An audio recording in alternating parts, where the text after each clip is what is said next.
ओम जय श्री विष्णु जय माम लक्ष्मी जय माता रानी। आज की वीडियो में आप जानेंगे कि साल 2025 में मकर संक्रांति कब है।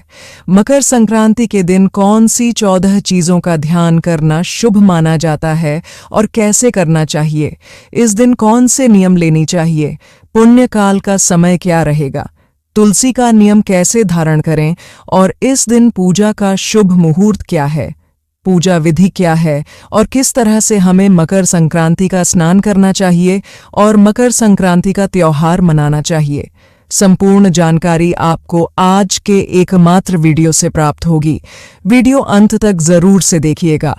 यह वीडियो आपके लिए बहुत महत्वपूर्ण है और वीडियो देखने से पहले वीडियो को लाइक करके चैनल दिव्य ज्योति को सब्सक्राइब करना बिल्कुल ना भूले और कमेंट में ओम नमः शिवाय, हर हर महादेव और जय मां लक्ष्मी जरूर से लिख दीजिए। आपका कोई प्रश्न हो तो जरूर से कमेंट करके पूछ सकते हैं, हम आपको उसका उत्तर कमेंट के रिप्लाई में जरूर देंगे। तो चलिए प्रारंभ करते हैं और रिक्वेस्ट करती हैं कि आधा ज्ञान बिल्कुल लेने की जरूरत नहीं है, पूरा वीडियो अंत तक जरूर से देखें। हिंदू पंचांग के अनुसार और ज्योतिषीय गणना के आधार पर यह जानकारियां आप तक पहुंचाई जाती है। प्रिय भक्तगणों, सनातन धर्म में मकर संक्रांति एक बहुत ही पावन पर्व है। मकर संक्रांति के दिन भगवान सूर्यदेव दक्षिणायण से उदित है। यह उत्तरायण का दिन माना जाता है और इसीलिए ऐसा कहा जाता है कि जब दक्षिणायन से उत्तरायण भगवान सूर्यदेव होते हैं तो सभी प्रकार के जो पुण्य कर्म होते हैं उनका प्रभाव कई गुना बढ़ जाता है। मतलब जो भी हम दान धर्म करते हैं, पूजा पाठ इत्यादि करते हैं, उसका भी महत्व बहुत अधिक हो जाता है। और शास्त्रों में ऐसा भी कहा गया है कि जो लोग उत्तरायण में अपने शरीर का त्याग करते हैं उन्हें दोबारा पृथ्वी पर आना नहीं पड़ता, मतलब उनका पुनर्जन्म नहीं होता। और इसीलिए भीष्म पितामह ने सरसैया पर पड़े हुए भी उत्तरायण होने का मतलब सूर्यदेव के उत्तरायण होने का इंतजार किया और जब सूर्यदेव उत्तरायण हुए तभी उन्होंने अपने शरीर का त्याग किया। तो उत्तरायण का बहुत अधिक महत्व माना गया है। इस दिन दान करना, स्नान करना, पवित्र नदियों में और कोई भी शुभ कर्म करते हैं तो उसका फल भी बहुत अधिक प्राप्त होता है। इसलिए मकर संक्रांति के दिन अधिक से अधिक दान किया जाता है, शुभ कर्म किए जाते हैं। अच्छा, इसी दिन खरमास का समापन भी होता है, तो इसी दिन से शुभ और मांगलिक कार्य भी प्रारंभ हो जाते हैं। और अब जानते हैं कि मकर संक्रांति कब है। देखिए, मकर संक्रांति मनाई जाती है जब भगवान सूर्यदेव धनु राशि से मकर राशि में प्रवेश करते हैं। तो सूर्यदेव का गोचर जो है, जो कि धनु राशि से मकर राशि में है, वह सुबह 8:41 पर होगा 14 जनवरी 2025 को। ऐसे में 14 जनवरी 2025 को संक्रांति मनाई जाएगी, मकर संक्रांति मनाई जाएगी। मकर संक्रांति पर गंगा स्नान करना श्रेष्ठ होगा। अब जैसे कि 13 जनवरी से प्रयागराज में महाकुंभ प्रारंभ हो रहा है, तो बहुत से भक्त हैं जो कि वहां पर भी जाकर स्नान करेंगे। और अगर आप नहीं जा पाते हैं तो आसपास कोई भी पवित्र नदी हो या कोई जलाशय हो तो वहां पर जाकर स्नान कर सकते हैं। ऐसा भी संभव ना हो तो अपने घर में भी गंगा जल मिश्रित जल से आप स्नान कर सकते हैं। ठीक है, मतलब गंगा स्नान का आज के दिन बहुत महत्व होता है। स्नान करने के बाद भगवान सूर्यदेव को जल दीजिए और फिर अपने घर में सबसे पहले दान निकालिए, मतलब गुड़ तिल खिचड़ी, या फिर इसके अलावा गर्म कपड़ों का दान किया जाता है, जो भी आपसे बन पड़े। स्नान करने के बाद सूर्यदेव को जल दीजिए और फिर दान कीजिए। ठीक है, उसके बाद अपने घर के मंदिर में विधि विधान से सभी देवी देवताओं की पूजा कीजिए। फिर जो भी आपके बड़े बुजुर्ग हैं उनके चरण स्पर्श करके उनका आशीर्वाद लीजिए। मकर संक्रांति के दिन लोग अपने पितरों का तर्पण करते हैं, दान उनके नाम पर करते हैं और उनकी आत्मा की शांति के लिए, उनकी मुक्ति के लिए प्रार्थना करते हैं।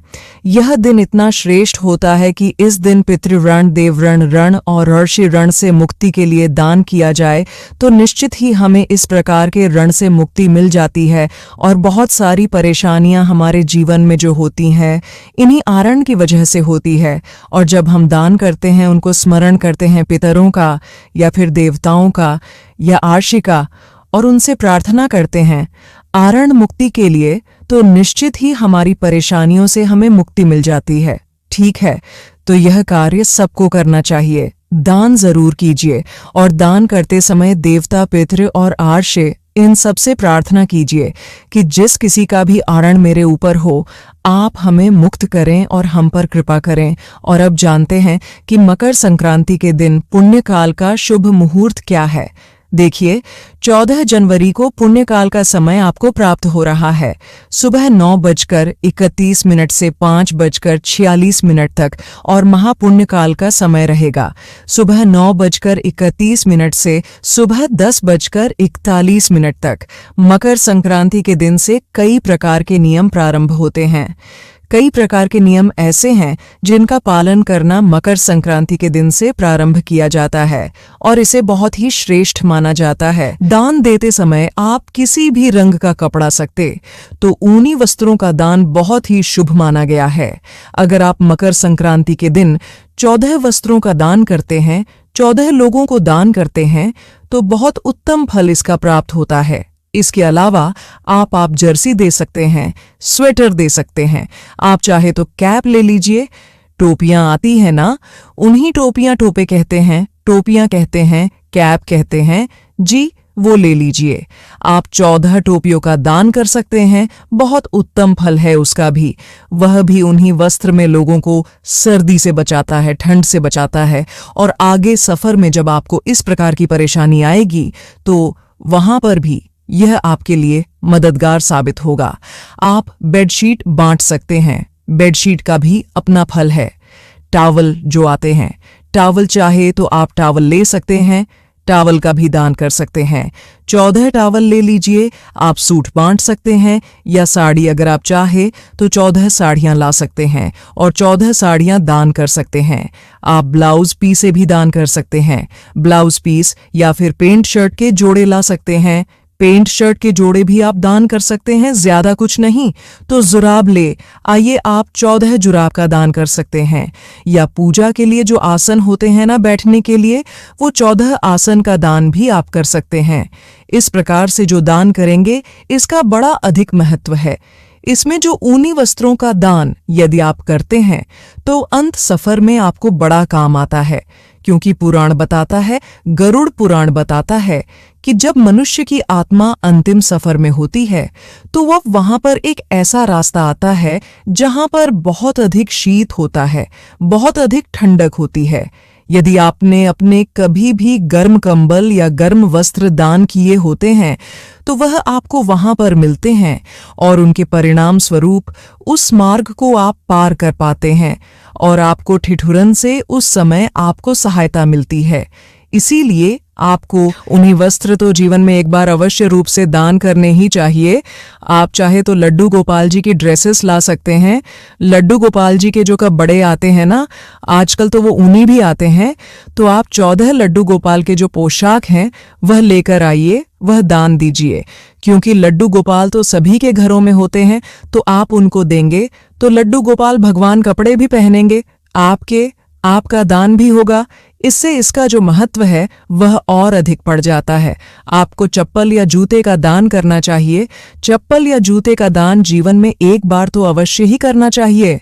सकारात्मक आप करेंगे, बहुत अधिक फल रहेगा। क्योंकि चप्पल या जूते यदि आपने दान किए होंगे ना, तो अपने अंतिम सफर पर जब आत्मा होती है तो वहां बहुत ही पत्थरीली जगहों पर चलाया जाता है। रास्ते बहुत पत्थरीले होते हैं, पुण्य आत्माएं होती हैं, उनको विमान लेने आता है। लेकिन हमें नहीं पता ना कि हमने किस प्रकार के कर्म किए, हमें कौन सा मार्ग मिलेगा। इसीलिए हमें तो हर एक मार्ग के हिसाब से अपने जीवन को चलाना चाहिए। तो ना जाने आपको कब उन पत्थरीली राहों पर चलना पड़ जाए। वहां पे यदि आपने कभी जीवन में जूते दान किए होते हैं, चप्पल दान किए होते हैं, तो वह आपके काम आते हैं। ऐसा गरुड़ पुराण भी बताता है। आप लोगों ने कभी भी कहीं अगर गुरु पुराण सुना होगा तो आपको अवश्य इस बारे में ध्यात होगा। तो आप चप्पल या जूते का दान जीवन में एक बार अवश्य करें। आप छतरी का दान अवश्य करें। छत्री की बड़ी अद्भुत महिमा है और छत्री में भी काली छत्री आपको दान करनी चाहिए। बहुत उत्तम फल है। काली छत्री का आप दान करेंगे तो वह भी आपके सफ़र में काम आती है, क्योंकि यह जो सफ़र होता है ना हमारा, ये बहुत लंबा सफ़र होता है। हमारा 17 दिन का सफ़र होता है और उस 17 दिन के सफ़र में बहुत सी बाधाएं हमें पार करके जानी होती हैं। ये काली छत्री का बहुत ही अद्भुत महिमा है। कभी अगर हो पाया तो हम अवश्य ही इस पर एक विशेष वीडियो बनाएंगे, जिसमें आपको बताएंगे कि किस प्रकार से जब मनुष्य की आत्मा अंतिम सफ़र में होती है तो उसे कहाँ-कहाँ क्या-क्या परेशानियां होती हैं और किस प्रकार से हमें जीवन में चीज़ें प्रयोग में आती हैं। इसके अलावा पानी की बोतल दान कर सकते हैं, आप सिपर दान कर सकते हैं। इसके अलावा एक और महत्वपूर्ण चीज़ जो आपको जीवन में अवश्य दान करनी चाहिए वो है टॉर्च। जी, टॉर्च की बड़ी अद्भुत महिमा है।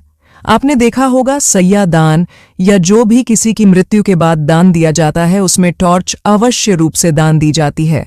आपको टॉर्च जीवन में अवश्य ही दान करनी चाहिए। न जाने हमारे जाने के बाद क्या होगा क्या नहीं होगा। आप जीते जी जितना दान कर जाएंगे उतना उत्तम होता है, क्योंकि कुछ नहीं पता कल जीवन में क्या होने वाला है। यूं तो भगवान सबके साथ अच्छा ही करते हैं, परंतु जो दान पुण्य किया जाता है ना, यह इसीलिए किया जाता है ताकि हमारा जीवन सरल हो, जीवन अच्छा हो। यह दान 2 प्रकार से हेल्प करता है। एक तो अभी जब हम जिस जीवन में है वहां पर, और अगर अभी काम नहीं आया तो अंत सफर में यह दान आपको अवश्य ही काम आता है। यह लिख लीजिए, यह पुराण बताते हैं आपके द्वारा दिया जाने वाला दान कभी व्यर्थ नहीं जाता। या तो इसी जीवन में यही इस पृथ्वी लोक पर ही आपके काम आ जाएगा। अगर पृथ्वी लोक पर वह काम नहीं आया तो आपके अंत सफर में वह अवश्य काम आएगा। तो आपको एक बार जीवन में टॉर्च अवश्य ही दान करने चाहिए। ये जो टॉर्च है ना, जो अंधेरे रास्ते होंगे वहां पर आपकी सहायता कर। यदि जीवन में कभी अंधेरा आपके सामने आने लगेगा, अंधकार आने लगेगा, तो ये जो दान आप करेंगे टॉर्च का, ये आपके लिए प्रकाश का काम करेगा। इसीलिए आपको जीवन में एक बार अवश्य ही टॉर्च दान करनी चाहिए। यह भी 14 ही दान किए जाते हैं। सकारात पर ना 14 दान की बड़ी महिमा है। 14 ही जो भी आप आइटम लेंगे, जो भी वस्तुएं लेंगे, वह 14 होनी चाहिए। तो आप 14 टॉर्च दान कर सकते हैं। इसके अलावा हमने पहले सतंजे के बारे में आपको दूसरे वीडियो में बताया है, जिसमें 5 विशेष चीज़ों बारे में हमने बताया था। उस वीडियो को अवश्य देखिएगा। उसमें अनाज की महिमा बताई गई है कि अनाज किस प्रकार से आपको दान करने चाहिए। सतनजा किस प्रकार से आपको दान करना चाहिए। सतनज की भी बहुत अधिक महिमा है। इस पर आप खिचड़ी दान कर सकते हैं, पर ये जो खिचड़ी है ना, यह तो सवाया जाएगी, किसी ब्राह्मण को जाएगी, किसी गरीब को जाएगी। लेकिन जो 14 वस्तुओं के दान का जो नियम है वह आप आरंभ कर सकते हैं। एक नियम होता है जिसमें माताएं बहनें प्रत्येक संक्रांति, मतलब प्रत्येक वर्ष जो संक्रांति आएगी, ये मकर संक्रांति वाली, तो उस समय आप 14 वस्तुएं दान करते हैं। इसका बहुत अधिक महत्व बताया गया है। इस नियम को आप उठा सकते हैं, इस आने वाली संक्रांत से उठा सकते हैं। पहला दान क्या देना है हमने आपको बताया। नारियल आपको पहला दान आरंभ करना चाहिए। उसके बाद जो है जिसमें माताएं बहनें प्रत्येक संक्रांति, मतलब प्रत्येक वर्ष जो संक्रांति आएगी, ये मकर संक्रांति वाली, तो उसमें आप 14 वस्तुएं दान करते हैं। इसका बहुत अधिक महत्व बताया गया है। इस नियम को आप उठा सकते हैं, इस आने वाली संक्रांत से उठा सकते हैं। पहला दान क्या देना है हमने आपको बताया। नारियल आपको पहला दान आरंभ करना चाहिए। उसके बाद जो है यह वस्तुएं दान कर सकते हैं। दान देना किसको चाहिए? देखिए, एक तो इसमें से ब्राह्मण को दान देना चाहिए, या सुहाग की वस्तुएं हैं तो ब्राह्मणी को दान देना चाहिए अवश्य रूप से। बाकी जो वस्तुएं हैं वो ज़रूरतमंदों को दे सकते हैं, या जो सुहागन महिलाएं आपके आसपास हैं उनको दे सकते हैं। गरीब कंबल आदि जो बांटने हैं वो गरीबों को बांटने चाहिए, क्योंकि वह ज़्यादा ज़रूरतमंद होते हैं। यह दान जितने अधिक ज़रूरतमंद लोगों को दिया जाएगा उतना अधिक उत्तम माना जाता है। आप किसी ऐसे व्यक्ति को दे दो जो कोई उसको प्रयोग में ही नहीं ला रहा है। आपने किसी को सामग्री दे दी, उसने वह कूड़े में फेंक दिया, उसने कहीं आगे किसी और को दे दिया, उसका लाभ नहीं है। आप ऐसे व्यक्ति को दीजिए। यह दान जो उसका प्रयोग करे, जो उसको यूज करे, जो उसका उपयोग करे, कहीं इधर उधर फेंक ना दे या व्यर्थ ना गवाए, तब इसका लाभ आपको प्राप्त होगा। इसीलिए आपको दान हमेशा यह संक्रांत वाला दान ऐसे व्यक्ति को देना चाहिए जो उसका नीडी हो, जिसको उसकी जरूरत हो, जिससे कि उसको प्रसन्नता होगी, उसको प्रसन्नता होगी। वह अवश्य ही आपसे प्रसन्न होकर आपको दुआएं ही देगा और इस दान का महत्व और अधिक बढ़ जाएगा। तो इस प्रकार से इसका दान आपको एक तो 14 में से ब्राह्मण को देना है, बाकी का दान जरूरतमंद को दीजिए। अब बात आती है कि दान करना कैसे है। तो दान करना कैसे है, इसके लिए सबसे पहले तो जो वस्तुएं हैं ना, 14 वस्तुओं को अपने, जो भी आपका एक स्थान है, जो पूजा पाठ का स्थान है, जो साफ स्थान है न, वहां पर गंगा जल छिड़क दीजिए और गंगा जल छिड़क के उस स्थान पर ये 14 वस्तुओं को रख दीजिए। 14 वस्तुओं को रख के उसके ऊपर गंगा जल युक्त जल से छींटे दीजिए, पुष्प डाल दीजिए सबके ऊपर और चावल डाल दीजिए। सबके ऊपर संभव हो तो एक एक तिलक लगा दीजिए, टीका लगा दीजिए। फिर अपने हाथ में जल लीजिए, सीधे हाथ में जल लेकर और इन सारी वस्तुओं के चारों तरफ घुमाइए और उस जल को छोड़ दीजिए। इसको हाथ फेरना भी कहते हैं। हमारी अगर साधारण भाषा की बात करें, जो माताएं बहनें प्रयोग में लाती हैं, या फिर इसको संकल्प भी कहते हैं, इस प्रकार से हाथ जोड़िए। जल फेरने के बाद, हाथ फेरने के बाद हाथ जोड़िए, नमस्कार कीजिए और जिस भी किसी को दान देना तो दोनों हाथों से सर झुका के प्रेम पूर्वक दान दीजिए। दान देते समय याद रखिए, किसी प्रकार का अहंकार आपके मन में नहीं होना चाहिए। आप दान देकर एहसान नहीं कर रहे हैं, इसीलिए प्रेम से दान दीजिए। किसी गरीब को दान देते हैं तो उसमें छोटे बड़े का भाव आपके मन में नहीं आना चाहिए। दान दीजिए, प्रेम पूर्वक दान दीजिए और दोनों हाथों से दान दीजिए, और पर दोनों हाथों से ही लेने वाला दान लेगा। ये हाथ से फेर के आप सुबह रख दीजिए। उसके बाद दिन में जब भी आपको समय लगे तब आप इन वस्तुओं को बांट सकते हैं। तो ये थी जानकारी कि सकारात पर कौन सी 14 वस्तुएं आपको दान देनी चाहिए, कैसे दान देनी चाहिए, क्या विधि होनी चाहिए। वीडियो अच्छा लगे तो उसे लाइक अवश्य कीजिएगा। कमेंट बॉक्स में जय सूर्यदेव लिखिए, इससे सूर्यदेव प्रसन्न होंगे और आपकी सभी मनोकामनाएं अवश्य ही पूर्ण होंगी। चैनल पर नए हैं तो चैनल दिव्य ज्योति को सब्सक्राइब कर लीजिए, जिससे कि सभी महत्वपूर्ण जानकारियां समय से प्राप्त कर सकते रहे, और बेल आइकन को अवश्य ही दबाइए। भगवान सब पर कृपा करें। जय श्री कृष्ण।